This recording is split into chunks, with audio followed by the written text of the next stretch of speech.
ಇದು ಗಾಳಿಗೆ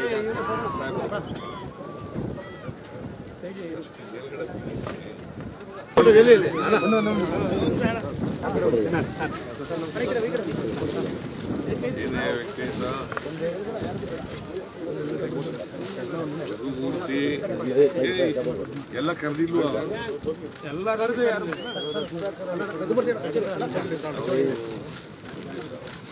ಜಯಚಂದ್ರ ದುಬೈಗೆ ಹೋಗಿದ್ದೆ ಎಲ್ಲರಿಗೂ ಹೇಳಿದ್ದೆ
up to 2050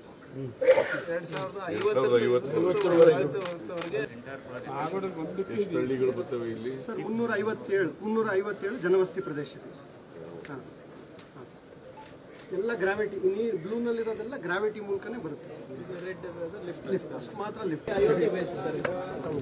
ಆಟೋಮೇಟೆಡ್ ಯಾರ್ದು ಮ್ಯಾನ್ಯುವಲ್ ಇಂಟರ್ವೆನ್ಷನ್ ಬೇಕಾಗಿಲ್ಲ ಆಟೋಮೆಟಿಕ್ ತುಂಬೋದ್ರ ಮೇಲೆ ಆಟೋಮೆಟಿಕ್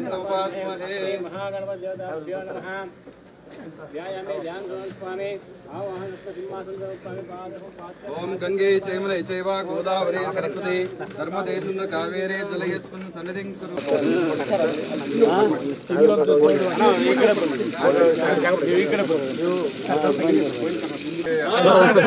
ಸುರೇಶ್ ನೆಲ್ಲಿ ಮುಟ್ಟ ಸರ್ ಒಂದ್ಸಲ ನೆಲ್ಲಿ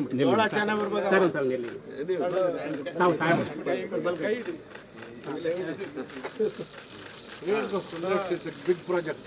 Yes, sir. Congratulations, Priyank.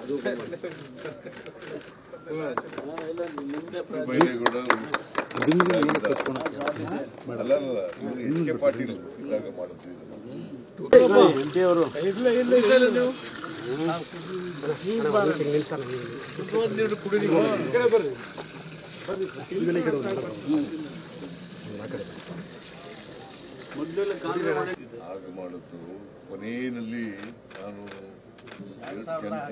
ಜನವರಿನಲ್ಲಿ approval ಆಗಿದೆ.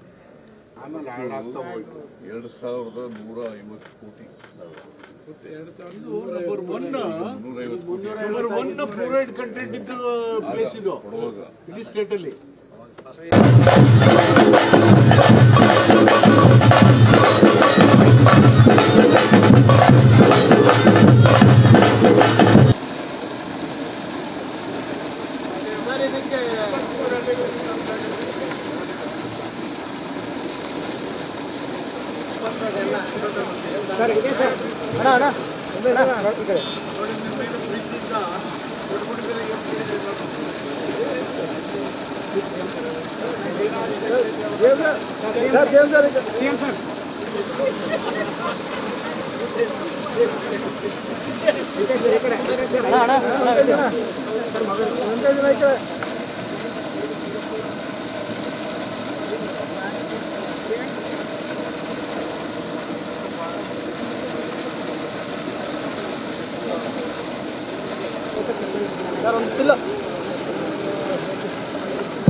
ಬ್ಯಾರಿಕೇಡ್ ಇದಾವೆ, ಅವೆಲ್ಲ ಬ್ಯಾರಿಕೇಡ್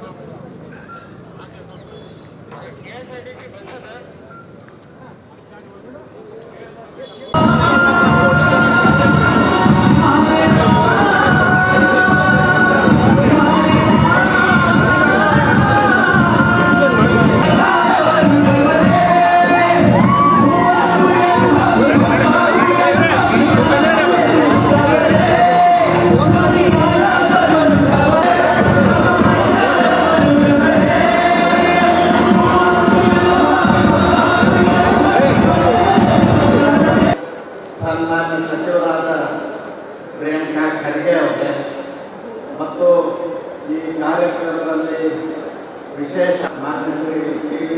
ಜಯಚಂದ್ರ ಅವರೇ, ವಿಧಾನ ಪರಿಷತ್ತಿನ ಮಾನ್ಯ ಸದಸ್ಯರಾದ ಶ್ರೀ ರಾಜೇಂದ್ರ ಅವರೇ, ರಘುಮೂರ್ತಿ ಗೌರವಾನ್ವಿತ ಅತಿಥಿಗಳೇ, ಈ ಕಾರ್ಯಕ್ರಮದಲ್ಲಿ ಭಾಗವಹಿಸಿರ್ತಕ್ಕಂಥ ಅಣ್ಣ ತಮ್ಮಂದಿರೇ, ಶ್ರದ್ಧೆ ತಾಯಿ, ಉದ್ಘಾಟನಾ ಸಮಾರಂಭದಲ್ಲಿ ಅತ್ಯಂತ ಸಂತೋಷದಿಂದ ಭಾಗವಹಿಸಿದ ಹೇಳಲಿಕ್ಕೆ ಬಯಸುತ್ತೇನೆ.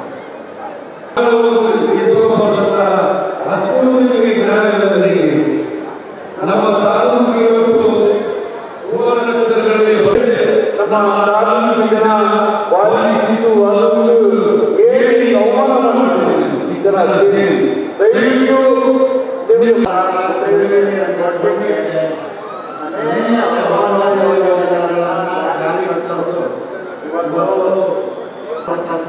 ಯೋಜನೆಗೆ ಹೆಚ್ಚು ಮಹತ್ವವನ್ನು ಕೊಡ್ತಾರೆ.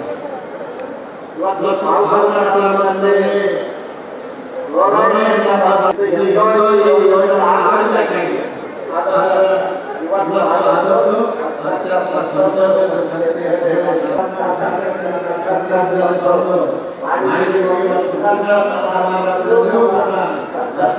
ಸಂತೋಷದಿಂದ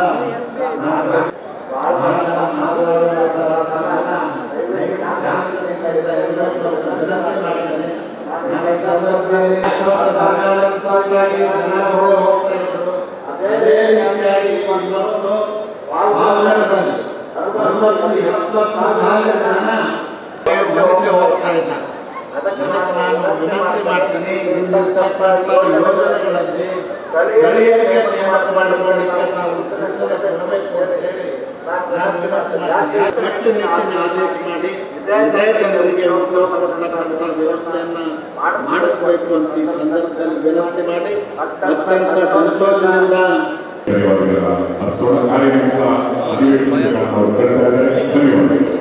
ತುಮಕೂರು ಜಿಲ್ಲೆಯಲ್ಲಿ ಅಭಿವೃದ್ಧಿಯ ಪರ್ವ ಪ್ರಾರಂಭವಾಗುವುದು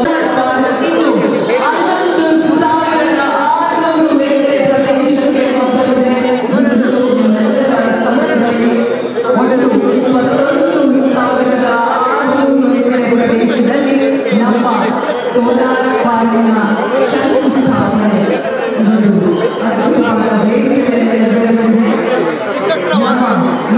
ಸೋಲಾರ್ ಪಾರ್ಕ್ನ ಉತ್ಪಾದನೆಯಲ್ಲಿ ನಮ್ಮ ಪಾವಗಡ ಕ್ಷೇತ್ರ ವಿಶ್ವದಲ್ಲೇ ಸ್ಥಾನವನ್ನು ಹೊಂದಿದೆ. ನಮ್ಮ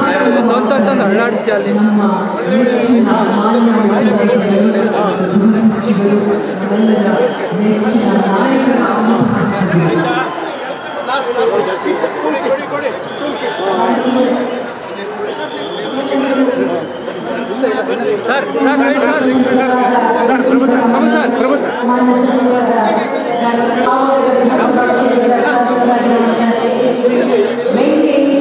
ಅವರೊಂದಿಗೆ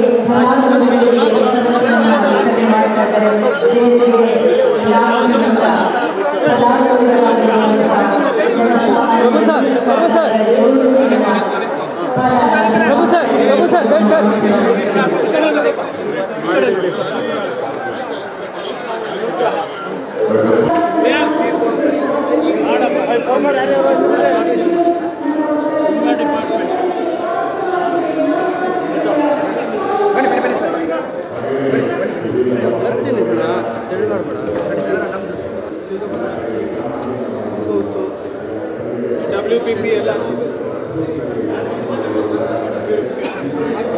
ಸ್ವಲ್ಪ ಜಾಗ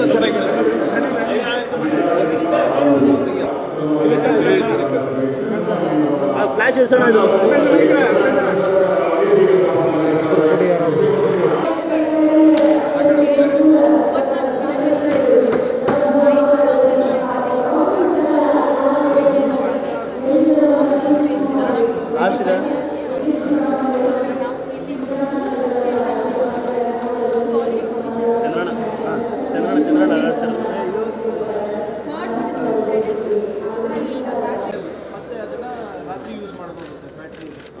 Does this make it the world's biggest solar project?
ಇಲಾಖೆ ಸಚಿವರಾದಂಥ ಪ್ರಿಯಾ ಖರ್ಗೆ ಸಾಹೇಬ್ರೆ,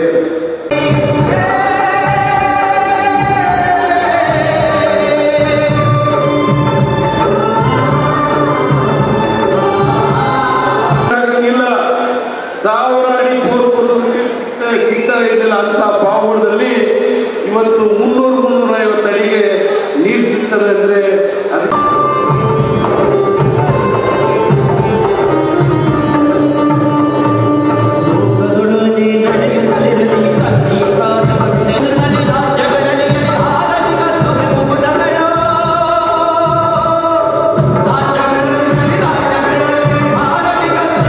ಸದಸ್ಯರಾದಂಥ ಶ್ರೀನಿವಾಸ್ ಅವರೇ, ತುಮಕೂರು ಜಿಲ್ಲೆಯ ಗ್ಯಾರಂಟಿ ಸಮಿತಿ ಅಧ್ಯಕ್ಷರಾದಂಥ ಚಂದ್ರಶೇಖರ್ ಗೌಡ್ರೆ, ನನ್ನ ವೆಂಕಟೇಶ್ವರ ಎಜುಕೇಶನ್ ಟ್ರಸ್ಟ್ನ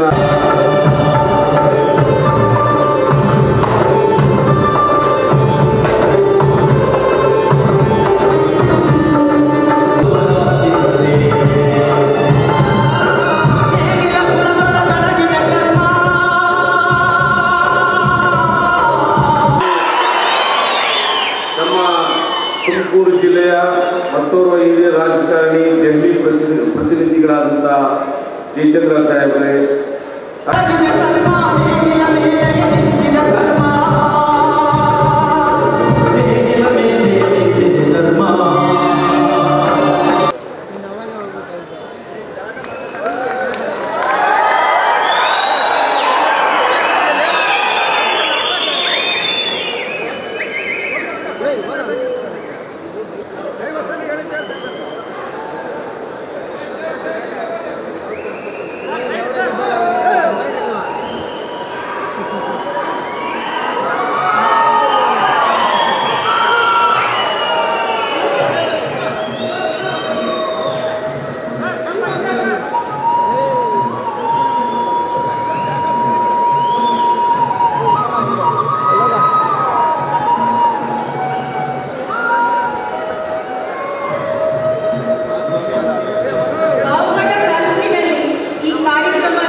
ಹಾಗೂ ನಮ್ಮ ಸಹೋದರರು ಇನ್ನೊಬ್ಬ ಮುಖ್ಯಮಂತ್ರಿಗಳಾದ ಶ್ರೀ ಸಿದ್ದರಾಮಯ್ಯನವರು ಜೊತೆಯಾಗಿದ್ದಾರೆ. ತುಮಕೂರು ಜಿಲ್ಲಾ ಉಸ್ತುವಾರಿ ಸಚಿವರಾದ ಡಾಕ್ಟರ್ ಪರಮೇಶ್ವರ್ ಅವರು, ಮಾನ್ಯ ಸಚಿವರಾದ ಡಾಕ್ಟರ್ ಎಚ್.ಸಿ. ಮಹದೇವಪ್ಪನವರು, ಮಾನ್ಯ ಸಚಿವರಾದ ಪ್ರಿಯಾ ಖರ್ಗೆ ಅವರು, ಹಾಗೆ ಮಾನ್ಯ ಶಾಸಕರಾಗಿರುವಂತಹ ಎಚ್.ವಿ. ವೆಂಕಟೇಶ್ ಅವರು. ಬಂಧುಗಳೇ, ಪಾವಗಡ ಪ್ರಜೆಗಳ ಬಾಳಿನಲ್ಲಿ ಇದು ಸುವರ್ಣಾಕ್ಷರಗಳಲ್ಲಿ ಬರೆದಿಡಬಹುದಾದಂತಹ ಮಹತ್ವಪೂರ್ಣ ಕಾರ್ಯಕ್ರಮ.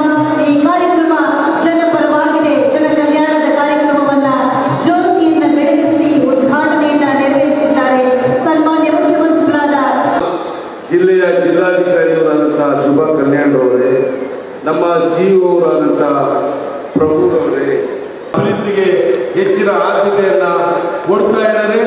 ಬೈಪಾಸ್ ರಸ್ತೆ ಸಿದ್ದರಾಮಯ್ಯ ಸಾಹೇಬರು ಕೇಳಿಕೊಂಡಾಗ ಸತೀಶ್ ಜಾರಕಿಹೊಳಿ ಇವತ್ತು ಅನೌನ್ಸ್, ನಾವು ಹುಟ್ಟೋ ಮಕ್ಕಳಿಗೆ ಹೇಳ್ಬೇಕು, ನಾವು ಸಿದ್ದರಾಮಯ್ಯ ಸಾಹೇಬರು ನಯಿಸಬೇಕು. ಯಾಕಂದ್ರೆ ಫ್ಲೋರೈಡ್ ಮುಕ್ತ ಪಾವಗಡವನ್ನ ಮಾಡಿದ್ರು ಸನ್ಮಾನ್ಯ ಮುಖ್ಯಮಂತ್ರಿಗಳಾದ ಶ್ರೀ ಸಿದ್ದರಾಮಯ್ಯನವರು. ಬಂಧುಗಳೇ, ಇದು ಅಭಿವೃದ್ಧಿಯ ಪರ್ವ. ಅಭಿವೃದ್ಧಿಯ ಪಥದಲ್ಲಿ ಮುನ್ನಡೆಯುತ್ತಿದೆ ಪಾವಗಡ ವಿಧಾನಸಭಾ ಕ್ಷೇತ್ರ. ವೇದಿಕೆಯ ಎಡಭಾಗದತ್ತ ನಿಮ್ಮ ಚಿತ್ತ ಜನತೆ ಇದೆ ಅನ್ನೋದನ್ನ ತಾವೆಲ್ಲರೂ ಆಧರಿಸಬೇಕಾಗಿ ವಿನಂತಿ. ಈ ವಿವಿಧ ಅಡಿಗಲ್ಲುಗಳು ಆ ಕಥೆಯನ್ನ ಹೇಳುತ್ತೆ. ಮುಂದಿನ ದಿನಗಳಲ್ಲಿ ನಾವು ಅಭಿವೃದ್ಧಿಯನ್ನ ನೋಡಿದ್ದೇವೆ. ಎಲ್ಲ ಕ್ಷೇತ್ರಗಳಲ್ಲಿ ಅಭಿವೃದ್ಧಿಯ ಮಹಾಪರ್ವ. ನಮ್ಮ ಪಕ್ಷದ ಎಲ್ಲ ಮುಖಂಡರುಗಳೇ, ಇಲ್ಲಿಗೆ ತಾಲೂಕಿನಿಂದ ಸಾವಿರಾರು ಸಂಖ್ಯೆಯಲ್ಲಿ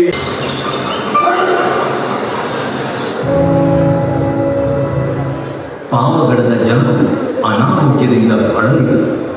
ಅಂಗವೈಕಲ್ಯಗಳಿಗೆ 10 ತಲೆಮಾರುಗಳಾದರೂ ಸಿದ್ದರಾಮಯ್ಯ ಸಾಹೇಬರು ಮರೆತರೆ ತಿನ್ನಕ್ಕೆ ಅನ್ನ ಸಿಗಲ್ಲ ನಮಗೆ. ಯಾಕಂತಂದ್ರೆ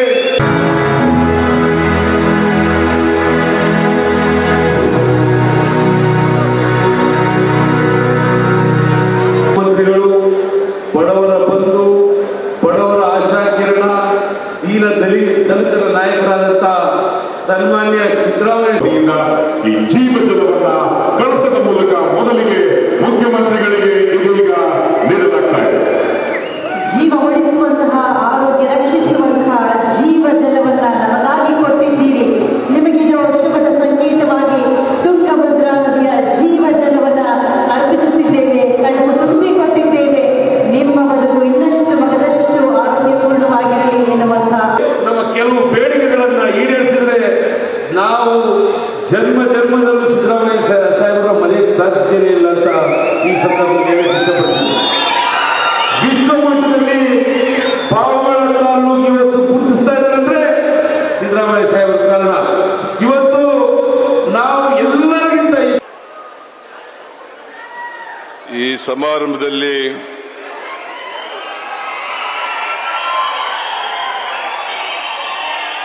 ಮುಖ್ಯ ಅತಿಥಿಗಳಾಗಿ ಭಾಗವಹಿಸಿರ್ತಕ್ಕಂಥ ತುಮಕೂರು ಜಿಲ್ಲಾ ಉಸ್ತುವಾರಿ ಸಚಿವರು, ಗೃಹ ಮಂತ್ರಿಗಳು ಆದಂಥ ಡಾಕ್ಟರ್ ಜಿ ಪರಮೇಶ್ವರ್ ಅವರ,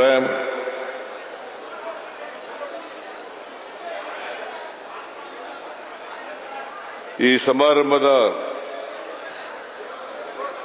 ಅಧ್ಯಕ್ಷತೆ ವಹಿಸಿರ್ತಕ್ಕಂಥ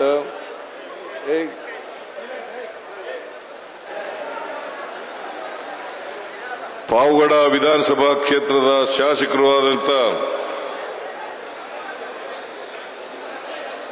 ಶ್ರೀ ಎಚ್ ವಿ ವೆಂಕಟೇಶ್ ಅವರ,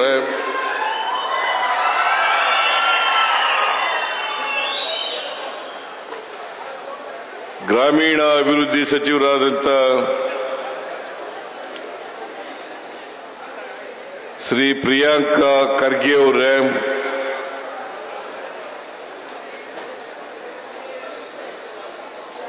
ದೆಹಲಿಯ ಕರ್ನಾಟಕ ಭವನದ ವಿಶೇಷ ಪ್ರತಿನಿಧಿ ಹಾಗೂ ಶಿರಾ ವಿಧಾನಸಭಾ ಕ್ಷೇತ್ರದ ಶಾಸಕರು, ಮಾಜಿ ಮಂತ್ರಿಗಳು ಆದಂಥ ಶ್ರೀ ಜಯಚಂದ್ರ ಅವರ,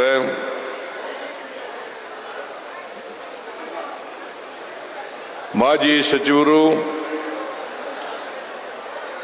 ಈ ಕ್ಷೇತ್ರದ ಮಾಜಿ ಶಾಸಕರು ಆದಂಥ ಶ್ರೀ ವೆಂಕಟರಮಣಪ್ಪ ಅವರ,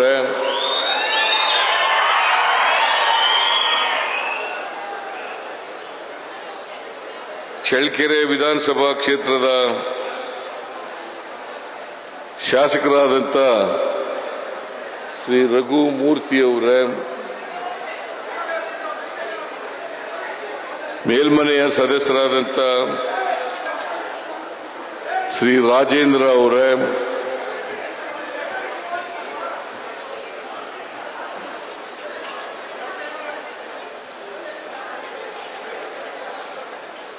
ಇನ್ನೊಬ್ಬರು ಮೇಲ್ಮನೆಯ ಸದಸ್ಯರಾದಂಥ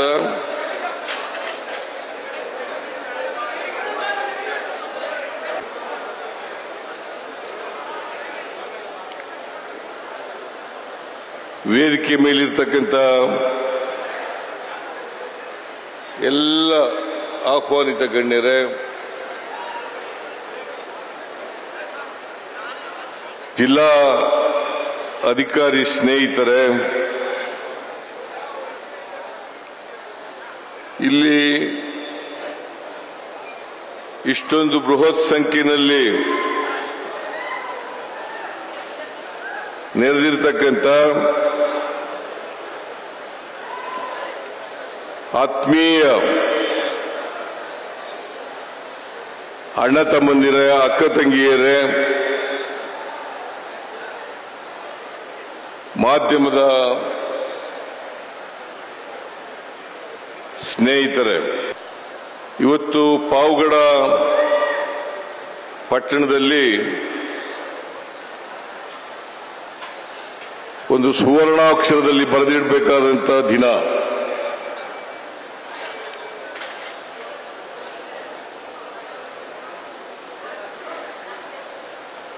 ಪಾವಗಡದಲ್ಲಿ ಇವತ್ತು ವೆಂಕಟೇಶ್ ಅವರ ನೇತೃತ್ವದಲ್ಲಿ ಒಂದು ಇತಿಹಾಸವನ್ನು ನಿರ್ಮಾಣ ಮಾಡಿದ್ದೀರಿ.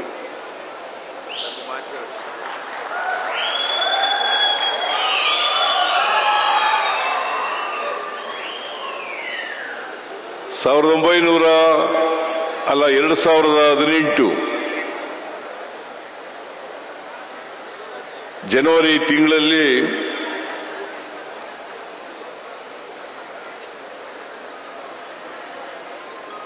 ಪಾವಗಡಕ್ಕೆ ಮತ್ತು ಇತರ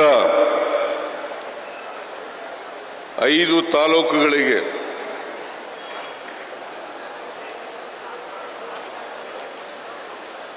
ಪಾವಗಡ, ಚಳ್ಳಕೆರೆ, ಮೊಳಕಾಲ್ಮೂರು, ಕೂಡ್ಲಿಗಿ, ಹೊಸಪೇಟೆ ಮತ್ತು ಚಿತ್ರದುರ್ಗದ ಕೆಲವು ಭಾಗಗಳಿಗೆ, ತಾಲೂಕಿನ ಭಾಗಗಳಿಗೆ ಸುಮಾರು 2529 ಕೋಟಿ 2529 ಕೋಟಿ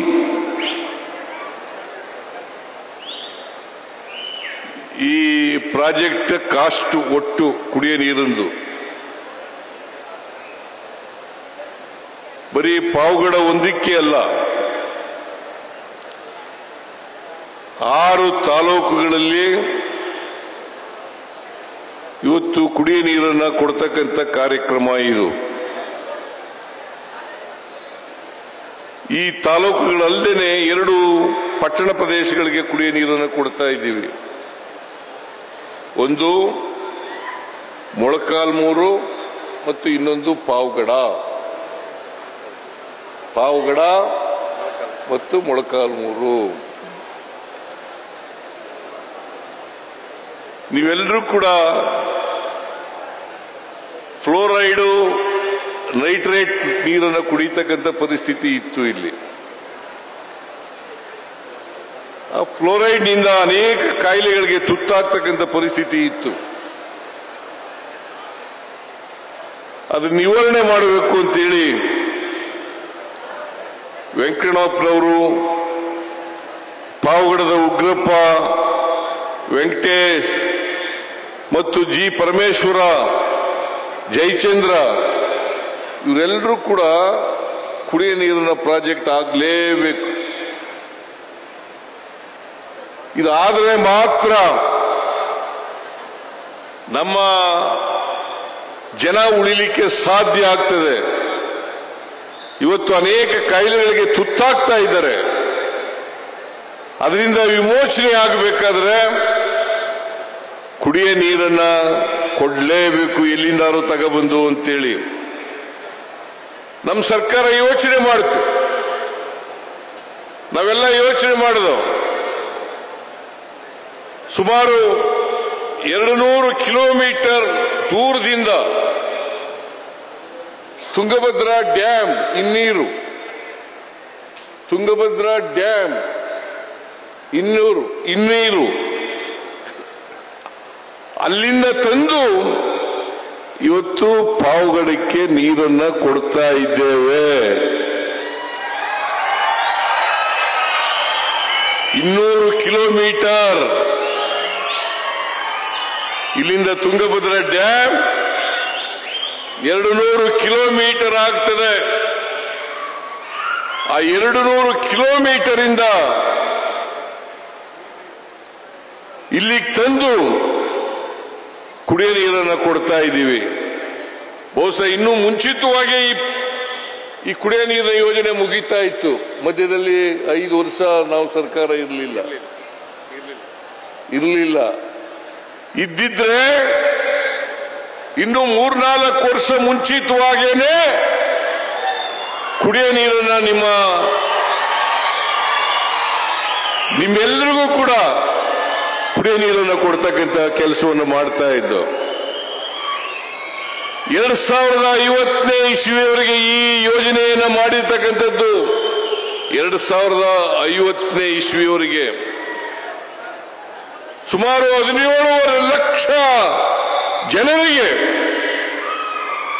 17.5 ಲಕ್ಷ ಜನರಿಗೆ ಶುದ್ಧವಾದಂತ ನದಿ ನೀರನ್ನ ಕೊಡ್ತಕ್ಕಂಥ ಯೋಜನೆ ಯಾವುದಾದ್ರೂ ಇದ್ರೆ ಈ ಕುಡಿಯ ನೀರಿನ ಯೋಜನೆ ಅಂತಕ್ಕಂಥದನ್ನ ಅರ್ಥ ಮಾಡ್ಕೋಬೇಕಾಗ್ತದೆ. ಈ ಯೋಜನೆ ಪ್ರಾರಂಭ ಆದಾಗ ಎಚ್.ಕೆ. ಪಾಟೀಲ್ರು ಗ್ರಾಮೀಣಾಭಿವೃದ್ಧಿ ಸಚಿವರಾಗಿದ್ರು. ಅದಾದ್ಮೇಲೆ ಕೃಷ್ಣ ಬೈರೇಗೌಡರಾದರು. ಆಮೇಲೆ ಈಗ ಪ್ರಿಯಾಂಕಾ ಖರ್ಗೆ ಅವರಾಗಿದ್ದಾರೆ. ಪ್ರಿಯಾಂಕಾ ಖರ್ಗೆ ಅವರ ಕಾಲದಲ್ಲಿ ಈ ಯೋಜನೆ ಮುಗಿದಿದೆ. ನಾವು ಬಂದು ಅಧಿಕಾರಕ್ಕೆ ಬಂದು 2 ವರ್ಷ ಆಯ್ತು. 2 ವರ್ಷದಲ್ಲಿ ಉಳಿದ ಕೆಲಸವನ್ನೆಲ್ಲ ಮಾಡಿ ಈ ಯೋಜನೆಯನ್ನ ಇವತ್ತು ಜನರಿಗೆ ನೀರು ಕೊಡ್ತಕ್ಕಂಥ ಪ್ರಯತ್ನವನ್ನ ಮಾಡಿದ್ದೇವೆ. ಈ ಯೋಜನೆ ಬಹುಶಃ ನಿಮಗೆಲ್ಲರಿಗೂ ಕೂಡ ಸಂತೋಷವನ್ನು ಉಂಟು ಮಾಡಿದೆ ಅಂತಕ್ಕಂಥ ಮಾತುಗಳನ್ನು ಹೇಳಲಿಕ್ಕೆ ಬಯಸ್ತಾ ಇದ್ದೇನೆ. ನೀವು ನಿಮ್ಮ ಮಕ್ಕಳು ಏನು ಅನೇಕ ರೋಗಗಳಿಗೆ ತುತ್ತಾಗ್ತಾ ಇದ್ರಿ ಫ್ಲೋರೈಡ್ ನೀರನ್ನ ಕುಡಿದು. ಅಂಗವಿಕಲತೆ ಏನು ಬರ್ತಾ ಇತ್ತು, ಅಂಗವಿಕಲತೆ ಇನ್ನು ಮುಂದೆ ಬರಲಿಕ್ಕೆ ಸಾಧ್ಯ ಇಲ್ಲ. ಇನ್ನು ಮುಂದೆ ಅನೇಕ ರೋಗಗಳಿಗೆ ನೀವು ತುತ್ತಾಗ್ತಕ್ಕಂಥ ಪರಿಸ್ಥಿತಿ ಇಲ್ಲ. ಆದ್ರಿಂದ ಈ ಯೋಜನೆ ಬಹಳ ಉಪಯೋಗ ಆಗ್ತಾ ಇರ್ತಕ್ಕಂಥದ್ದು. 17.5 ಲಕ್ಷ ಜನರಿಗೆ ಕುಡಿಯ ನೀರನ್ನು ಕೊಡ್ತಾ ಇದ್ದೀವಿ. ನಿಮ್ಮೂರಿನಲ್ಲಿ ಪಾವಗಡ ತಾಲೂಕು ಒಂದರಲ್ಲೇ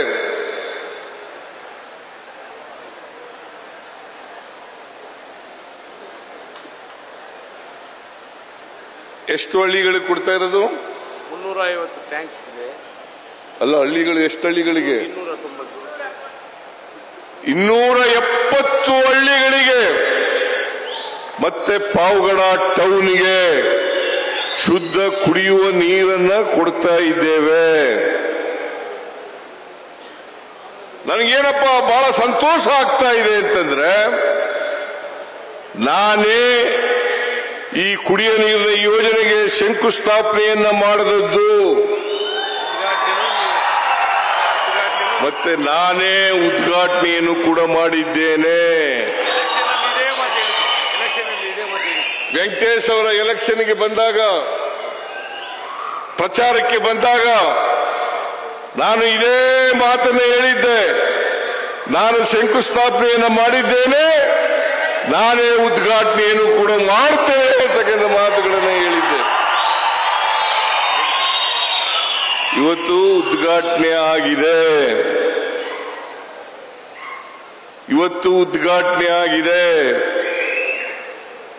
ಬಹುಶಃ ವೆಂಕಟೇಶ್ ಒಬ್ಬ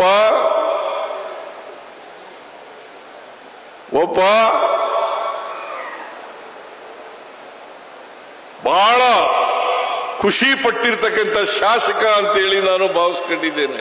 ಯಾಕಂದ್ರೆ ಅವನ ಕಾಲದಲ್ಲಿ ಈ ಯೋಜನೆ ಪೂರ್ಣ ಆಗಿರ್ತಕ್ಕಂಥದ್ದು ಅಲ್ಲ. ನೀವೆಲ್ಲ ಖುಷಿ ಪಟ್ರೆ ಸರ್ಕಾರನೂ ಖುಷಿ ಪಡ್ತದೆ, ನಾನೂ ಕೂಡ ಖುಷಿ ಪಡ್ತೀನಿ, ಜಿ ಪರಮೇಶ್ವರ್ ಅವರು ಖುಷಿ ಪಡ್ತಾರೆ, ವೆಂಕಟರಮಣಪ್ಪ ಖುಷಿ ಪಡ್ತಾರೆ, ಮತ್ತೆ ವೆಂಕಟೇಶ್ ಕೂಡ ಖುಷಿ ಪಡ್ತಾರೆ ಅಂತಕ್ಕಂಥ ಮಾತುಗಳನ್ನ ಹೇಳಲಿಕ್ಕೆ ಬಯಸ್ತಾ ಇದ್ದೇನೆ. ನೀವೆಲ್ಲ ಈ ಯೋಜನೆಯನ್ನ ಮಾಡೇ ತೀರ್ತೀವಿ ಅಂತ ಹೇಳಿದ ಮೇಲೆ ನಮ್ಮ ಪಕ್ಷಕ್ಕೆ ಆಶೀರ್ವಾದವನ್ನ ಮಾಡಿದ್ರಿ. ವೆಂಕಟೇಶ್ ನಿಮ್ಮ ಎಲ್ಲರ ಪ್ರತಿನಿಧಿಯಾಗಿ ಇವತ್ತು ವಿಧಾನಸಭೆಯನ್ನ ಪ್ರವೇಶ ಮಾಡತಕ್ಕಂಥ ಕೆಲಸವನ್ನ ಮಾಡಿದ್ರು. ಈ ಸಂದರ್ಭದಲ್ಲಿ ವೆಂಕಟರಮಣಪ್ಪನವರ ಹೋರಾಟ, ಅವರ ಪ್ರಯತ್ನ, ಅದನ್ನು ಮರೀಲಿಕ್ಕೆ ಸಾಧ್ಯ ಇಲ್ಲ ಅಂತಕ್ಕಂಥ ಮಾತುಗಳನ್ನು ಕೂಡ ಹೇಳಲಿಕ್ಕೆ ಬಯಸ್ತಾ ಇದ್ದೇನೆ. ನನಗಂತೂ ಬಹಳ ಸಂತೋಷ ಆಗಿದೆ.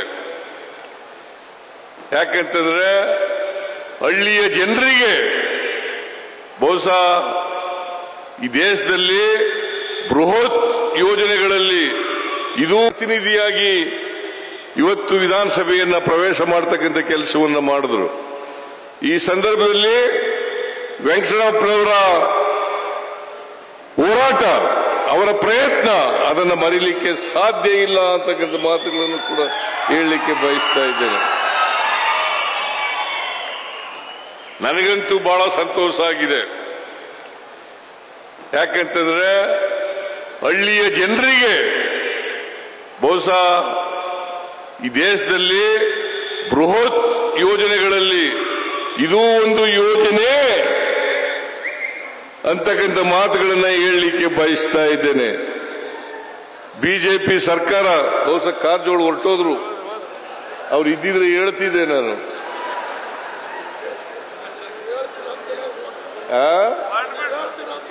ಕಾರಜೋಳ ಅವರು ಲೋಕಸಭಾ ಸದಸ್ಯರು. ನಾನು ಕೇಳ್ತೀನಿ, ಬಿಜೆಪಿಯವರು ಯಾವತ್ತಾದರೂ ಕೂಡ ಕರ್ನಾಟಕದಲ್ಲಿ ಇಂತಹ ಒಂದು ಯೋಜನೆಯನ್ನ ಮಾಡಿದ್ದಾರಾ?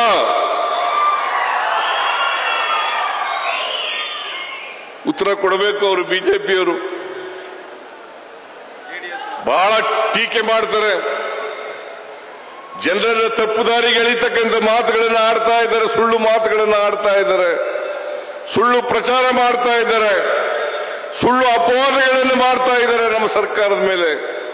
ನಾನು ಕೇಳ್ತೀನಿ, ನೀವು ಅಧಿಕಾರದಲ್ಲಿದ್ದಾಗ ಇಂಥ ಒಂದು ಯೋಜನೆಯನ್ನ ಮಾಡಿದ್ದೀರಾ? 9 ವರ್ಷ ಈ ಕರ್ನಾಟಕ ರಾಜ್ಯದಲ್ಲಿ ಅಧಿಕಾರವನ್ನು ಮಾಡಿದ್ದಾರೆ. 2008ರಿಂದ 2013ರವರೆಗೆ, 2018ರಿಂದ 19ರಿಂದ 23ರವರೆಗೆ ನೀವು ಯಾವತ್ತಾರು ಮಾಡಿದ್ರ? 9 ವರ್ಷ ಅಧಿಕಾರದಲ್ಲಿ ಇದ್ರಲ್ಲ, ಟೀಕೆ ಮಾಡ್ತೀರಲ್ಲ, ನಾಚಿಕೆ ಆಗಲ್ಲ ನಿಮಗೆ? ಬಿಜೆಪಿಯವರಿಗೆ ನಾಚಿಕೆ ಆಗಲ್ಲ? ಜೆಡಿಎಸ್ನವರಿಗೆ ನಾಚಿಕೆ ಆಗಲ್ಲ? ಇವ್ರಿಗೇನಾದ್ರು ಮಾನ ಮರ್ಯಾದೆ ಏನಾದ್ರು ಇದೆಯಾ? ಸುಮ್ಮನೆ ಟೀಕೆ ಮಾಡೋದು. ಸಿದ್ದರಾಮಯ್ಯನವರು 5 ಗ್ಯಾರಂಟಿ ಯೋಜನೆಗಳನ್ನು ಕೊಟ್ಬಿಟ್ರು. 5 ಗ್ಯಾರಂಟಿ ಯೋಜನೆಗಳನ್ನ ಜಾರಿ ಮಾಡಕ್ ಸಾಧ್ಯ ಇಲ್ಲ. ಯಾರು ಹೇಳಿದ್ದು ಇದನ್ನ? ಈ ದೇಶದ ಪ್ರಧಾನಿ ನರೇಂದ್ರ ಮೋದಿ ಅವರು ಹೇಳಿದಂತ ಮಾತು. ರಾಜಸ್ಥಾನದಲ್ಲಿ ಇವನ್ನ ಜಾರಿ ಮಾಡಿಬಿಟ್ರೆ ಕರ್ನಾಟಕ ರಾಜ್ಯ ಆರ್ಥಿಕವಾಗಿ ದಿವಾಳಿ ಆಗಿಬಿಡ್ತದೆ.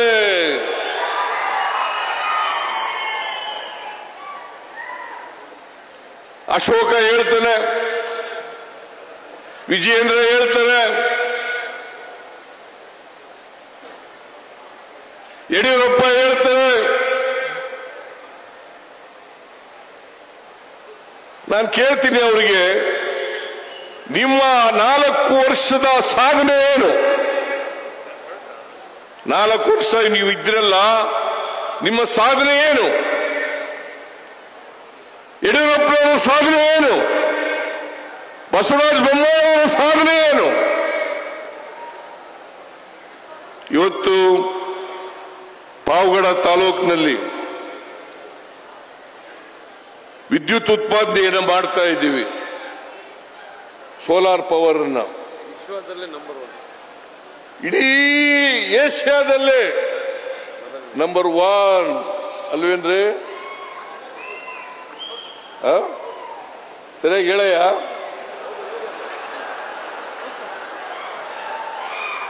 ಏಷ್ಯಾದಲ್ಲೇ ನಂಬರ್ 1. 2050 ಮೆಗಾವ್ಯಾಟ್ ವಿದ್ಯುತ್ತನ್ನ ಈಗಾಗಲೇ ಉತ್ಪಾದನೆ ಮಾಡಿ ಅದನ್ನ ಜನರಿಗೆ ಕೊಡ್ತಾ ಇದ್ದೇವೆ. 2050 ಮೆಗಾವ್ಯಾಟ್.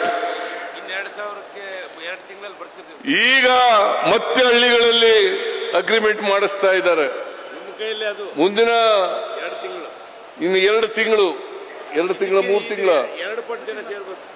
2 ತಿಂಗಳು 2400 ಮೆಗಾವ್ಯಾಟ್ ಅಲ್ಲ, 2000 ಮೆಗಾವ್ಯಾಟ್ ಈ ಕುಡಿಯ ನೀರಿನ ಯೋಜನೆ ಸೋಲಾರ್ ಎನರ್ಜಿ ಯೋಜನೆ. ಇದು ಆದ್ಮೇಲೆ ಪಾವಗಡ ಚಿತ್ರನೇ ಬದಲಾವಣೆ ಆಗ್ಬಿಟ್ಟದೆ. ಆಗಿದೆಯಲ್ಲ, ಪಾವಗಡ ಚಿತ್ರನೇ ಬದಲಾವಣೆ ಆಗ್ಬಿಟ್ಟದೆ. ಇವತ್ತು ನಂಜುಂಡಪ್ಪನವರ ವರದಿನಲ್ಲಿ ಬಹಳ ಅತ್ಯಂತ ಹಿಂದುಳಿದ ತಾಲೂಕು ಪಾವಗಡ ಅಂತೇಳಿ ಗುರುತಿಸಲ್ಪಟ್ಟಿತ್ತು. ಅತ್ಯಂತ ಹಿಂದುಳಿದ ತಾಲೂಕು ಅಂತ ಪಡಿತು. ತುಮಕೂರಿನಲ್ಲಿ ಕೊನೆ ಸ್ಥಾನದಲ್ಲಿತ್ತು. ಇವತ್ತು ಕೊನೆಯ ಸ್ಥಾನದಲ್ಲಿ ಇಲ್ಲ, ಮೇಲೆ ಕೊಟ್ಟೋಗ್ಬಿಟ್ಟಿದೆ, ಮೊದಲನೇ ಸ್ಥಾನದಲ್ಲಿದೆ.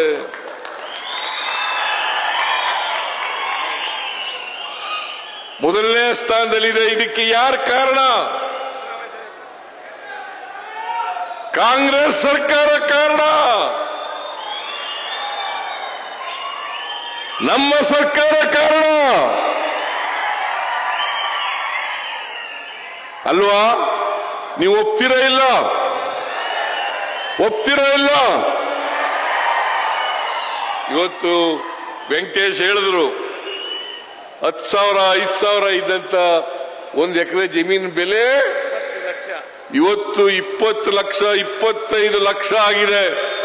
ಪಾವಗಡ ಸುತ್ತಮುತ್ತ 2 ಕೋಟಿ 2.5 ಕೋಟಿ 3 ಕೋಟಿ ರೂಪಾಯಿ ಆಗಿದೆ. ಪಾವಗಡ ಒಂದು ಬರಗಾಲ ಪೀಡಿತ ಪ್ರದೇಶ. ರಾಜಕೀಯವಾಗಿ, ಆರ್ಥಿಕವಾಗಿ, ಸಾಮಾಜಿಕವಾಗಿ ಅತ್ಯಂತ ಹಿಂದುಳಿದಿರ್ತಕ್ಕಂಥ ತಾಲೂಕು. ಏನ್ರಿ ವೆಂಕಟರಮಣಪ್ಪ, ನೀವು ಬಹಳ ವರ್ಷ MLA ಆಗಿದ್ರಿ ಅಲ್ವಾ? ನಾವು ಮಾಡಿದ್ದು ಕುಡಿಯ ನೀರು ಮಾಡಿದ್ದು, ಸೋಲಾರ್ ಪವರ್ ಮಾಡಿದ್ದು ಈ ತಾಲೂಕಿನ ಚಿತ್ರವನ್ನೇ ಬದಲಾವಣೆ ಮಾಡಿಬಿಡ್ತು. ಹೌದಾ ಅಲ್ಲ? ಹೌದಾ ಅಲ್ಲ?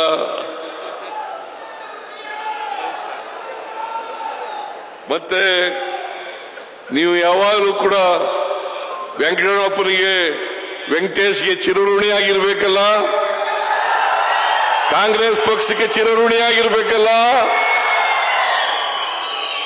ಯಾವ ಕಾರಣಕ್ಕೂ ಕೂಡ ವೆಂಕಟೇಶ ಎಲ್ಲಿವರೆಗೆ ರಾಜಕೀಯದಲ್ಲಿ ಚುನಾವಣೆಯಲ್ಲಿ ನಿಂತ್ಕೊಳ್ತಾರೆ ಅಲ್ಲಿವರೆಗೆ ನೀವು ಆಶೀರ್ವಾದವನ್ನು ಮಾಡುತ್ತಲೇ ಇರಬೇಕು. ಕಾಂಗ್ರೆಸ್ ಪಕ್ಷಕ್ಕೆ ಆಶೀರ್ವಾದವನ್ನು ಮಾಡಬೇಕು. JDSನವರು ಬಣ್ಣಮಣ್ಣದ ಮಾತುಗಳಾಡ್ತಾರೆ, ಬಣ್ಣಮಣ್ಣದ ಮಾತುಗಳಾಡ್ತಾರೆ. ಬಹುಶಃ ಕಾರಜೋಳ ಇದ್ರೆ ಹೇಳ್ತಿದ್ದೆ, ಕಾರಜೋಳ ಇಲ್ಲ. ಕರ್ನಾಟಕದಿಂದ 4.5 ಲಕ್ಷ ಕೋಟಿ ಪ್ರತಿ ವರ್ಷ ತೆರಿಗೆ ವಸೂಲು ಮಾಡಿಕೊಡ್ತಕ್ಕಂಥದ್ದು ನಾವು. ಕರ್ನಾಟಕದಿಂದ 4.5 ಲಕ್ಷ ಕೋಟಿ ಕರ್ನಾಟಕದಿಂದ ತೆರಿಗೆ ವಸೂಲು ಮಾಡಿಕೊಡ್ತಕ್ಕಂಥದ್ದು ನಾವು. ಕೇಂದ್ರ ಸರ್ಕಾರಕ್ಕೆ ಕೊಡ್ತಕ್ಕಂಥದ್ದು 4.5 ಲಕ್ಷ ಕೋಟಿ. ನಮ್ಗೆ ವಾಪಸ್ ಎಷ್ಟು ಬರ್ತದೆ ಗೊತ್ತಾ? ಬರೀ 65,000 ಕೋಟಿ.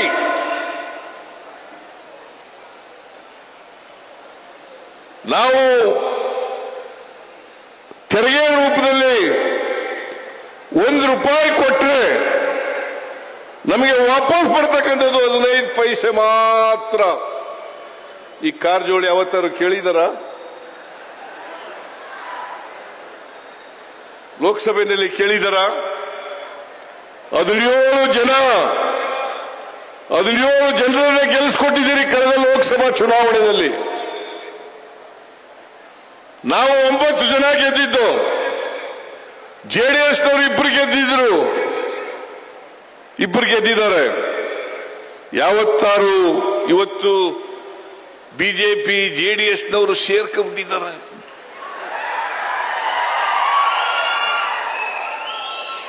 ಕಳೆದ ಚುನಾವಣೆಯಲ್ಲಿ ನಾವು 136 ಸ್ಥಾನಗಳನ್ನು ಗೆದ್ದ ಮೇಲೆ ಇನ್ನು JDSಗೆ ಭವಿಷ್ಯ ಇಲ್ಲ ಅಂತೇಳಿ ಬಿಜೆಪಿ ಜೊತೆ ಸೇರ್ಕೊಂಡು ಕಳೆದ ಲೋಕಸಭಾ ಚುನಾವಣೆಯಲ್ಲಿ 2 ಸ್ಥಾನಗಳನ್ನು ತಗೊಂಡು ಅವರು ಪ್ರತಿ ವರ್ಷ ಅವರ ಶಕ್ತಿ ಕುಂತಾ ಇದೆ ಅಲ್ವಾ? ಇಲ್ಲಿ ಜೆಡಿಎಸ್ನವರು ಎಲ್ಲ ಶಾಸಕರಾಗಿದ್ದವರು ಕಳೆದ ಸಾರಿ ಜೆಡಿಎಸ್ನವರ ದಯಮಾಡಿ ಜೆಡಿಎಸ್ನವರು ಯಾವ ಕಾರಣಕ್ಕೂ ಕೂಡ ಯಾವತ್ತೂ ಕೂಡ ಅಧಿಕಾರಕ್ಕೆ ಬರಲಿಕ್ಕೆ ಸಾಧ್ಯ ಇಲ್ಲ.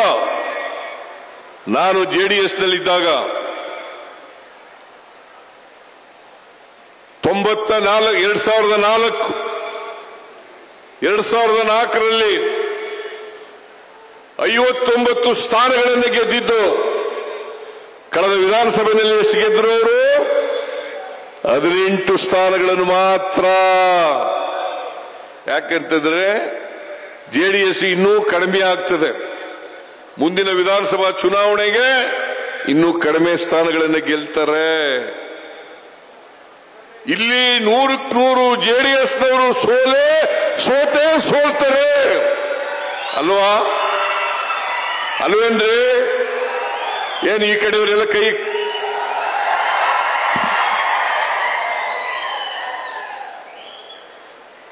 ಬಿಜೆಪಿಯವರು ಜೆಡಿಎಸ್ನವರು ಇವತ್ತು ಕಂಗಾಲಾಗ್ಬಿಟ್ಟಿದ್ದಾರೆ. ನಾವು 5 ಗ್ಯಾರಂಟಿ ಯೋಜನೆಗಳು ಯಶಸ್ವಿಯಾಗಿ ಜಾರಿ ಕೊಟ್ಟಿದ್ದೀವಿ. ನಾವು ಅಧಿಕಾರಕ್ಕೆ ಬಂದ ಮೇ 20 ನಾವು ಅಧಿಕಾರಕ್ಕೆ ಬಂದದ್ದು ಮೇ 20, 2023. ಜೂನ್ 11ನೇ ತಾರೀಕಿಗೆ ಜೂನ್ 23 11ನೇ ತಾರೀಕು ಜೂನ್ 23, 2023ನೇ ಇಸ್ವಿ ಜೂನ್ 11ನೇ ತಾರೀಕಿಗೆ ಶಕ್ತಿ ಯೋಜನೆಯನ್ನು ಜಾರಿ ಮಾಡಿದ್ರು. ಇವತ್ತು 500 ಕೋಟಿಗೂ ಹೆಚ್ಚು ಜನ, 500 ಕೋಟಿಗೂ ಹೆಚ್ಚು ಮಹಿಳೆಯರು, ಏನಮ್ಮ ತಾಯಿ ಮಹಿಳೆಯರಿದ್ದಾರ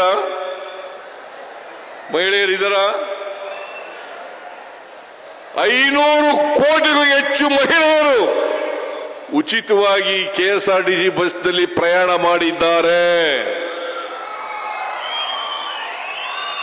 ಉಚಿತವಾಗಿ.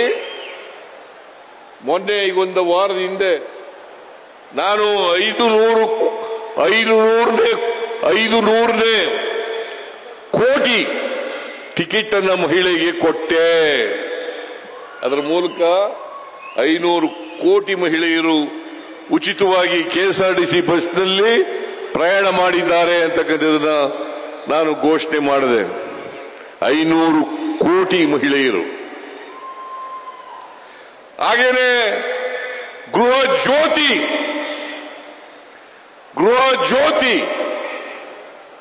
200 ಯೂನಿಟ್ವರೆಗೆ ಫ್ರೀ ಕರೆಂಟ್ 1,64,00,000 ಕುಟುಂಬಗಳು 1,64,00,000 ಕುಟುಂಬಗಳು. ಜೊತೆಗೆ ಅನ್ನಭಾಗ್ಯ ನಾನು ಹಿಂದೆ 2013ರಿಂದ 2018ವರೆಗೆ ಮುಖ್ಯಮಂತ್ರಿ ಆಗಿರುವಾಗ 5 ಕೆಜಿ ಅಕ್ಕಿಯನ್ನು ಫ್ರೀಯಾಗಿ ಕೊಡ್ತಾ ಇದ್ದೆ. ಆಮೇಲೆ ಅದನ್ನು ಮುಂದುವರಿಸಿದ್ರು. ಈ ಸಾರಿ ಅಧಿಕಾರಕ್ಕೆ ಬಂದ ಮೇಲೆ ಇನ್ನೂ 5 ಕೆಜಿ ಅಕ್ಕಿಯನ್ನು ಹೆಚ್ಚಾಗಿ ಕೊಟ್ಟು 10 ಕೆಜಿ ಅಕ್ಕಿಯನ್ನ ಬಡವರಿಗೆ ಕೊಡ್ತಕ್ಕಂಥ ಕೆಲಸವನ್ನ ಮಾಡ್ತಾ ಇದ್ದೀವಿ. ಹೊಟ್ಟೆ ತುಂಬ ಊಟ ಮಾಡಬೇಕು ಬಡವರು ಯಾರು ಕೂಡ ಹಸುವಿನಿಂದ ಮಲಗಬಾರದು. ಕರ್ನಾಟಕ ಹಸಿವು ಮುಕ್ತ ರಾಜ್ಯ ಆಗಬೇಕು. ಯಾವ ಕಾರಣಕ್ಕೂ ಕೂಡ ಬಡವರು ಹಸುವಿನಿಂದ ಮಲಗಬಾರದು ಅಂತೇಳಿ ಇನ್ನ 5 ಕೆಜಿ ಅಕ್ಕಿಯನ್ನ ಜಾಸ್ತಿ ಕೊಡ್ತಕ್ಕಂಥ ಕೆಲಸವನ್ನ ನಮ್ಮ ಸರ್ಕಾರ 1,64,00,000 ಕುಟುಂಬಗಳು 1,64,00,000 ಕುಟುಂಬಗಳು. ಜೊತೆಗೆ ಅನ್ನಭಾಗ್ಯ ಅನ್ನಭಾಗ್ಯ ನಾನು ಹಿಂದೆ 2013ರಿಂದ 2018ರವರೆಗೆ ಮುಖ್ಯಮಂತ್ರಿ ಆಗಿರುವಾಗ 5 ಕೆಜಿ ಅಕ್ಕಿಯನ್ನು ಫ್ರೀಯಾಗಿ ಕೊಡ್ತಾ ಇದ್ದೆ. ಆಮೇಲೆ ಅದನ್ನು ಮುಂದುವರಿಸಿದ್ರು. ಈ ಸಾರಿ ಅಧಿಕಾರಕ್ಕೆ ಬಂದ ಮೇಲೆ ಇನ್ನೂ 5 ಕೆಜಿ ಅಕ್ಕಿಯನ್ನು ಹೆಚ್ಚಾಗಿ ಕೊಟ್ಟು 10 ಕೆಜಿ ಅಕ್ಕಿಯನ್ನ ಬಡವರಿಗೆ ಕೊಡ್ತಕ್ಕಂಥ ಕೆಲಸವನ್ನ ಮಾಡ್ತಾ ಇದ್ದೀವಿ. ಹೊಟ್ಟೆ ತುಂಬ ಊಟ ಮಾಡಬೇಕು ಬಡವರು. ಯಾರು ಕೂಡ ಹಸುವಿನಿಂದ ಮಲಗಬಾರದು. ಕರ್ನಾಟಕ ಹಸಿವು ಮುಕ್ತ ರಾಜ್ಯ ಆಗಬೇಕು. ಯಾವ ಕಾರಣಕ್ಕೂ ಕೂಡ ಬಡವರು ಹಸುವಿನಿಂದ ಮಲಗಬಾರದು ಅಂತೇಳಿ ಇನ್ನ 5 ಕೆಜಿ ಅಕ್ಕಿಯನ್ನ ಜಾಸ್ತಿ ಕೊಡ್ತಕ್ಕಂಥ ಕೆಲಸವನ್ನ ನಮ್ಮ ಸರ್ಕಾರ ಮಾಡುತ್ತೆ. ಇದು 3ನೇ ಗ್ಯಾರಂಟಿ. 4ನೇ ಗ್ಯಾರಂಟಿ ಗೃಹಲಕ್ಷ್ಮಿ. ಇಲ್ಲೆಲ್ಲ ಮಹಿಳೆಯರಿದ್ದಾರೆ. ಗೃಹಲಕ್ಷ್ಮಿ ಏನ್ರಮ್ಮ, ತಿಂಗಳಿಗೆ 2,000 ರೂಪಾಯಿ ಕೊಡ್ತಾ ಇದ್ದೀವಿ. ಇದು ಒಳ್ಳೇದಾಗಿದೆ ಕೆಟ್ಟದಾಗಿದೆ ನಿಮಗೆ? 2,000 ರೂಪಾಯಿ ತಿಂಗಳಿಗೆ 1,23,00,000.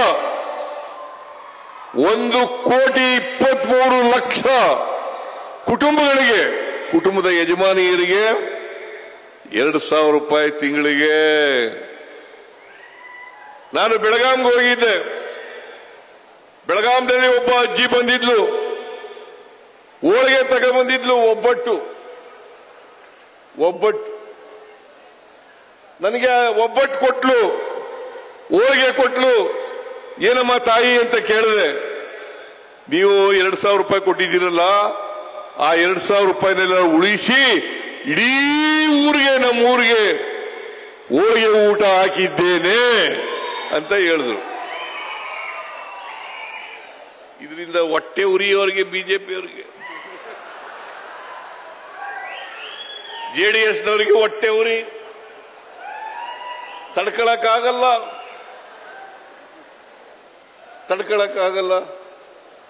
ಈ ಹೊಟ್ಟೆ ಉರಿಯಿಂದ ಸುಳ್ಳು ನಾವು ಈ ಕಾರ್ಯಕ್ರಮಗಳನ್ನ ನಾನು ಹೇಳ್ತೇನೆ.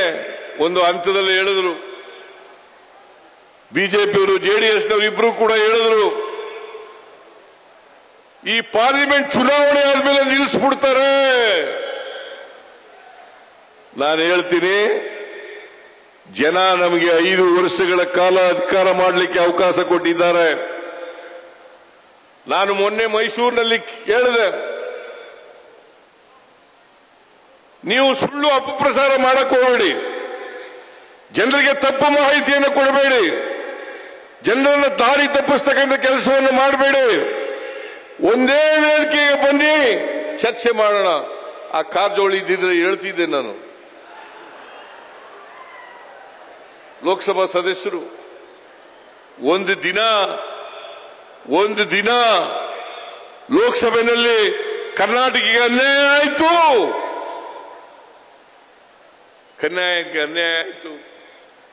ಅಂತ ಹೇಳಲಿಲ್ಲ. ನಮಗೆ 14ನೇ ಹಣಕಾಸಿನ ಆಯೋಗದಲ್ಲಿ 4.7% ಕೊಡ್ತಾ ಇದ್ರು.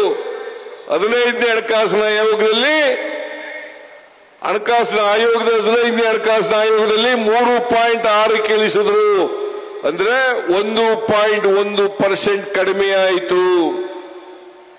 14ನೇ ಆಯೋಗದಿಂದ, ಹಣಕಾಸಿನ ಆಯೋಗದಿಂದ 15ನೇ ಹಣಕಾಸಿನ ಆಯೋಗದಲ್ಲಿ ನಮಗಾಗಿರ್ತಕ್ಕಂಥ ನಷ್ಟ 68,000 ಕೋಟಿ ರೂಪಾಯಿ. 68,000 ಕೋಟಿ ರೂಪಾಯಿ. ನಿಮಗೆ ಬಿಜೆಪಿಯವರಿಗೆ ಏನಾದರೂ ಕರ್ನಾಟಕದ ಅಭಿವೃದ್ಧಿ ಬಗ್ಗೆ ಕಿಂಚಿತ್ತು ಕರ್ನಾಟಕದ ಜನರ ಬಗ್ಗೆ ಗೌರವ ಇದ್ದಿದ್ರೆ ನೀವು ತಪ್ಪು ಮಾಹಿತಿಯನ್ನು ಕೊಡಲಿಕ್ಕೆ ಪ್ರಯತ್ನ ಮಾಡ್ತಾ ಇರಲಿಲ್ಲ. ಕರ್ನಾಟಕದಲ್ಲಿ ದುಡ್ಡೇ ಇಲ್ಲ, ಅಭಿವೃದ್ಧಿ ಕೆಲಸಗಳಿಗೆ ದುಡ್ಡೇ ಇಲ್ಲ. ಇದೇನು ಅಭಿವೃದ್ಧಿ ಅಲ್ವಾ?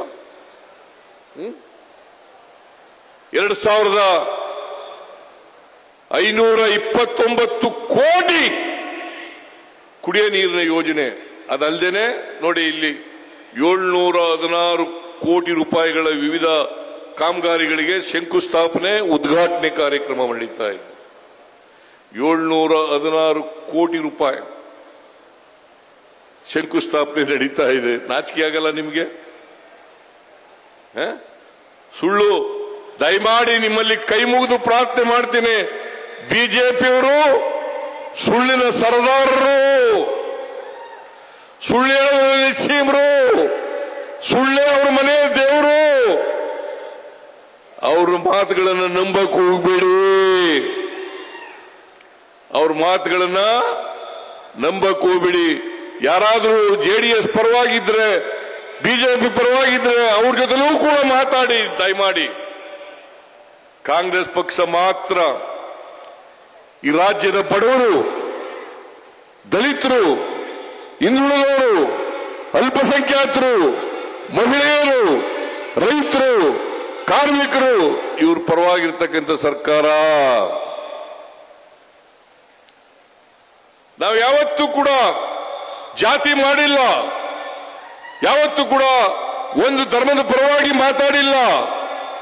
ಆಮೇಲೆ ಒಂದೇ ಪಕ್ಷಕ್ಕೆ ಕೊಟ್ಟಿಲ್ಲ. ಕಾಂಗ್ರೆಸ್ನವರ ಕೊಟ್ಟಿರೋದು ನಾವು ಅಕ್ಕಿ ಕೊಟ್ಟಿರೋದು, ಕರೆಂಟ್ ಕೊಟ್ಟಿರೋದು, ಬಸ್ನಲ್ಲಿ ಓಡಾಡೋದು ಫ್ರೀಯಾಗಿ, ಯುವ ನಿಧಿ ಕಾರ್ಯಕ್ರಮ ಜಾರಿ ಕೊಟ್ಟಿರ್ತಕ್ಕಂಥದ್ದು, ಅಕ್ಕಿ ಕೊಟ್ಟಿರೋದು, ಕರೆಂಟ್ ಕೊಟ್ಟಿರೋದು, ಇವೆಲ್ಲ ಒಂದೇ ಪಕ್ಷದವರು ಕೊಟ್ಟಿದೀವ? ಇವರು ಗಿರಾಕಿಗಳು. ಭಾರತೀಯ ಜನತಾ ಪಕ್ಷದ ಬಡವರಿಗೂ ಕೂಡ ಕೊಟ್ಟಿದ್ದೇವೆ. ಭಾರತೀಯ ಜನತಾ ಪಕ್ಷದ ಬಡವರಿಗೂ ಕೂಡ ಕೊಟ್ಟಿದ್ದೇವೆ. ಅದರಿಂದ ಒಂದು ಪಕ್ಷಕ್ಕೆ, ಒಂದು ಧರ್ಮದ ಜನರಿಗೆ, ಒಂದು ಜಾತಿ ಜನರಿಗೆ ಕೊಟ್ಟಿರ್ತಕ್ಕಂಥದ್ದಲ್ಲ. ಕರ್ನಾಟಕ ಸರ್ವತೋಮುಖವಾದಂತಹ ಅಭಿವೃದ್ಧಿ ಆಗಬೇಕು. ಯಾವ ಪಾವಗಡ ತಾಲೂಕು ಹಿಂದುಳಿದಿತ್ತು, ಇವತ್ತು ಮುಂದಕ್ಕೆ ಬರಬೇಕಾದ್ರೆ ಈ ಎಲ್ಲ ಕಾರ್ಯಕ್ರಮಗಳನ್ನು ಮಾಡಿರೋದ್ರಿಂದ ಮುಂದೆ ಬರಲಿಕ್ಕೆ ಸಾಧ್ಯ ಆಯಿತು. ಇದು ಇಡೀ ರಾಜ್ಯದಲ್ಲಿ ಮಾಡ್ತಾ ಇದ್ದೀವಿ, ಇಡೀ ರಾಜ್ಯದಲ್ಲಿ ಮಾಡ್ತಾ ಇದ್ದೀವಿ. ಆದ್ರಿಂದ ದಯಮಾಡಿ ತಾವೆಲ್ಲ ಅರ್ಥ ಮಾಡ್ಕೋಬೇಕು, ಇದು ಪಾವಗಡ ಒಂದೇ ತಾಲೂಕಲ್ಲ, ಕರ್ನಾಟಕದಲ್ಲಿರ್ತಕ್ಕಂಥ 240 ತಾಲೂಕುಗಳಿಗೆ, 224 ವಿಧಾನಸಭಾ ಕ್ಷೇತ್ರಗಳಿಗೆ ಎಲ್ಲ ಕಾರ್ಯಕ್ರಮಗಳನ್ನು ಕೂಡ ಕೊಡ್ತಾ ಇದ್ದೀವಿ ಅಂತಕ್ಕಂಥ ಮಾತುಗಳನ್ನು ನಿಮಗೆ ಹೇಳಲಿಕ್ಕೆ ಬಯಸ್ತಾ ಇದ್ದೇನೆ. ಇದನ್ನು ಹೇಳಿ ಇವತ್ತು ಸೋಲಾರ್ ಎನರ್ಜಿ 2050 ಮೆಗಾವ್ಯಾಟ್ ವಿದ್ಯುತ್ತನ್ನ ಲೋಕಾರ್ಪಣೆ ಮಾಡಿದ್ದೇವೆ ಅಂತೇಳಿ ಘೋಷಣೆಯನ್ನ ಮಾಡ್ತಾ ಇದ್ದೇನೆ. ಅಲ್ವೇನ್ರಿ? ಏನಾಗಿದೆಯಾ? ಎಲ್ಲಿಗೆ?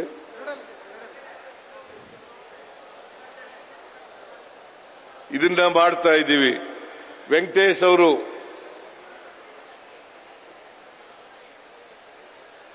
ಬಹಳ ಡಿಮ್ಯಾಂಡ್ಸ್ಗಳನ್ನ ಇಟ್ಟಿದ್ದಾರೆ. ಡಿಮ್ಯಾಂಡ್ಸ್ಗಳನ್ನ ಇಟ್ಟಿದ್ದಾರೆ. ಆ ಡಿಮ್ಯಾಂಡ್ಸ್ಗಳು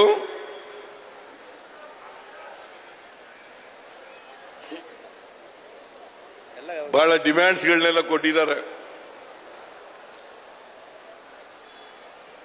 ಭದ್ರಾ ಮೇಲ್ದಂಡೆ ಹಾಗೂ ಎತ್ತಿನಹೊಳೆ ಯೋಜನೆಯಡಿ ತಾಲೂಕಿನ ಕೆರೆಗಳಿಗೆ ನೀರು ತುಂಬಿಸಿ ಅಂತ ಹೇಳಿದ್ದಾರೆ. ಮಾಡೋಣ. ಈ ಅಪ್ಪರ್ ಭದ್ರಾ ಯೋಜನೆಗೆ ಏನ್ ಮಾಡಿದ್ರು ಗೊತ್ತಾ ನಿಮಗೆ?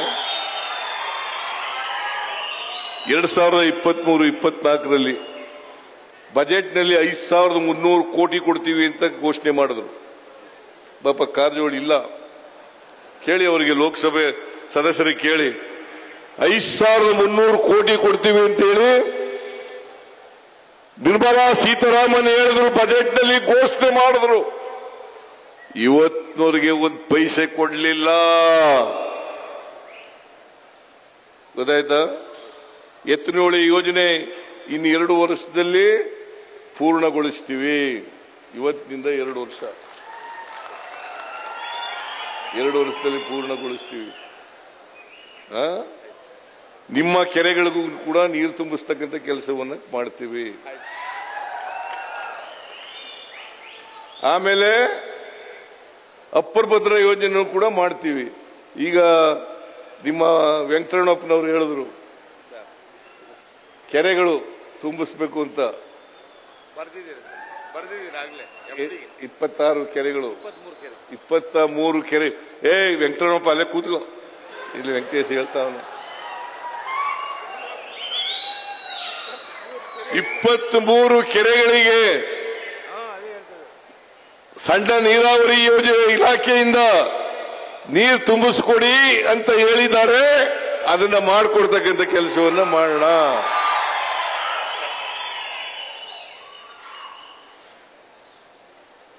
ಅವರು ಏನೇನು ಹೇಳಿದ್ದಾರೆ, ನಾವೆಲ್ಲ ಒಂದೇ ವರ್ಷದಲ್ಲಿ ಇನ್ನ 3 ವರ್ಷ ಅಧಿಕಾರದಲ್ಲಿ ಇರ್ತೀವಿ ನಾವು. ಆಮೇಲೆ ಮತ್ತೆ ನಾವು ಅಧಿಕಾರಕ್ಕೆ ಬರ್ತೀವಿ. 2028ರಲ್ಲೂ ಕೂಡ ನಾವೇ ಅಧಿಕಾರಕ್ಕೆ ಬರೋರು. ಬಿಜೆಪಿ ತಿಪ್ಪಲ್ ಹಾಕಿದ್ರು ಕೂಡ ಬರಲ್ಲ. ಅವನು ವಿಜೇಂದ್ರ ಹೇಳ್ತಾನೆ, ಒಂದೇ ವೇದಿಕೆ ಬಾರಪ್ಪ ಚರ್ಚೆ ಮಾಡೋಣ ಅಂತಂದ್ರೆ ಚುನಾವಣೆ ಮಾಡಿ. ಜನ ನಮಗೆ ವೋಟ್ ಕೊಟ್ಟಿರೋದು 5 ವರ್ಷದವರೆಗೆ. ಜನ ನಮಗೆ ವೋಟ್ ಕೊಟ್ಟಿರೋದು ಎಷ್ಟು ವರ್ಷ? 5 ವರ್ಷದವರೆಗೆ. 2028 ಮೇ ತಿಂಗಳವರೆಗೂ ನಾವೇ ಇರ್ತೀವಿ. ನಾವು ಚುನಾವಣೆಗೆ ಎದುರುಕೊಳ್ಳೋರಲ್ಲ. ವಿಜಯೇಂದ್ರ, ನೀನು ನಿನ್ನ ಕುರ್ಚಿನೇ ಅಲ್ಲಾಡ್ತಾ ಇದೆ. 2028ಗೆ ನೀ ಇರ್ತೀಯ ಇಲ್ವೋ ಗೊತ್ತಿಲ್ಲ. ಇರೋದಿಲ್ಲ, ಅಧ್ಯಕ್ಷರಾಗಿ ಇರೋದಿಲ್ಲ. 2028ರಲ್ಲಿ ನಾಳೆ ಚುನಾವಣೆ ಆದ್ರೂ ಕೂಡ ನಾವು ಗೆದ್ದೇ ಗೆಲ್ತೀವಿ. ನಾಳೆ ಚುನಾವಣೆ ಆದ್ರೂ ಕೂಡ. ಆದ್ರೆ ಜನ ನಮಗೆ 2028ರವರೆಗೆ ಮೇ ತಿಂಗಳವರೆಗೆ ಅಧಿಕಾರ ಕೊಟ್ಟಿದ್ದಾರೆ, ಆಶೀರ್ವಾದ ಮಾಡಿದ್ದಾರೆ. ಆ ಆಶೀರ್ವಾದವನ್ನು ಅದರ ಪ್ರಕಾರ ನಾವು 2028 ಮೇವರೆಗೆ ಅಧಿಕಾರದಲ್ಲಿ ಇರ್ತೇವೆ. 2028ರಲ್ಲಿ ವಿಧಾನಸಭಾ ಚುನಾವಣೆ ಬರ್ತದೆ. ಆ ಚುನಾವಣೆಯಲ್ಲಿ ಮತ್ತೆ ನಾವು ಅಧಿಕಾರದಲ್ಲಿ ಜೆಡಿಎಸ್ ಅನ್ನ ಬಿಜೆಪಿಯನ್ನ ಸೋಲಿಸಿ ಮತ್ತೆ ಅಧಿಕಾರಕ್ಕೆ ಬಂದೇ ಬರ್ತೀವಿ ಅಂತಕ್ಕಂಥ ವಿಶ್ವಾಸವನ್ನು ವ್ಯಕ್ತಪಡಿಸ್ತೇನೆ. ವೆಂಕಟೇಶ, ನೀನು ಮಿಲ್ಕ್ ಯೂನಿಯನ್ ಪ್ರೆಸಿಡೆಂಟ್ ಹಾಕಿದೀಯಾ? Tumakuru milk union president. ಅದಕ್ಕೆ ಇವತ್ತು ಸವಲತ್ತುಗಳನ್ನು ಕೂಡ ಅನೇಕ ಸವಲತ್ತುಗಳನ್ನು ವಿತರಣೆ ಮಾಡಿದ್ದೀವಿ ನಾವು. ಹಾಲು ಕರೆಯೋ ಮಿಷಿನ್ ಅದನ್ನು ಕೂಡ ಕೊಡಿಸ್ತಕ್ಕಂಥ ಕೆಲಸವನ್ನು ಮಾಡಿದ್ದಾರೆ. ಸೊ ಏನೇ ಆಗಲಿ, ನನಗೆ ಬಹಳ ಸಂತೋಷ ಏನಪ್ಪಾ ಅಂತಂದ್ರೆ, ಒಂದು ಅತ್ಯಂತ ಹಿಂದುಳಿದ ತಾಲೂಕು ಆರ್ಥಿಕವಾಗಿ ಸಾಮಾಜಿಕವಾಗಿ ಮೇಲೆ ಬರ್ತದೆ ಅಂತಂದ್ರೆ ಇದಕ್ಕಿಂತ ಸಂತೋಷದ ದಿನ ಇನ್ನೊಂದು ಇಲ್ಲ ಅಂತಕ್ಕಂಥ ಮಾತುಗಳನ್ನು ಹೇಳಲಿಕ್ಕೆ ಬಯಸ್ತಾ ಇದ್ದೀನಿ. ನೀವು ಬಹಳ ಹೊತ್ತು ಕೂತಿದ್ದೀರಿ. ನಿಮ್ಮ ಸಹನೆಯನ್ನ ಹೆಚ್ಚು ಪರೀಕ್ಷೆ ಮಾಡಲಿಕ್ಕೆ ಹೋಗಲ್ಲ. ಇವತ್ತು ಈ ಕುಡಿಯ ನೀರಿನ ಯೋಜನೆ, ಮತ್ತೆ 2050 ಮೆಗಾವ್ಯಾಟ್ ವಿದ್ಯುತ್ ಯೋಜನೆ, ವಿದ್ಯುತ್ತಿನ ಘೋಷಣೆ, ಮತ್ತೆ 716 ಕೋಟಿ ರೂಪಾಯಿಗಳ ವಿವಿಧ ಕಾಮಗಾರಿಗಳ ಶಂಕುಸ್ಥಾಪನೆ ಮತ್ತು ಉದ್ಘಾಟನೆಯನ್ನ ಅತ್ಯಂತ ಸಂತೋಷದಿಂದ ನೆರವೇರಿಸಿ ನಿಮ್ಗೆಲ್ಲ ನಮಸ್ಕಾರಗಳನ್ನು ಹೇಳಿ ಮತ್ತೊಮ್ಮೆ ವೆಂಕಟೇಶ್ ಅವರನ್ನ ವಿಧಾನಸಭೆಗೆ ಕಳಿಸಿಕೊಡಿ ಅಂತ ಹೇಳಿ ನಿಮ್ಮಲ್ಲಿ ಮನವಿಯನ್ನು ಮಾಡಿ, ನಾನು ಪಾವಗಡಕ್ಕೆ ಬಂದಾಗ ಬಹಳ ಜನ ನನಗೆ ಗೌರವ ಕೊಟ್ಟಿದ್ದಾರೆ. ನೀವೆಲ್ಲ ಪ್ರೀತಿ ತೋರಿಸಿದ್ದೀರಿ, ಅಭಿಮಾನ ತೋರಿಸಿದ್ದೀರಿ. ನಿಮ್ಮೆಲ್ಲರಿಗೂ ಕೂಡ ಶರಣಾರ್ಥಿಯನ್ನ ಹೇಳಿ ನನ್ನ ಮಾತುಗಳನ್ನು ಮುಗಿಸ್ತೇನೆ. ಜೈ ಹಿಂದ್, ಜೈ ಕರ್ನಾಟಕ.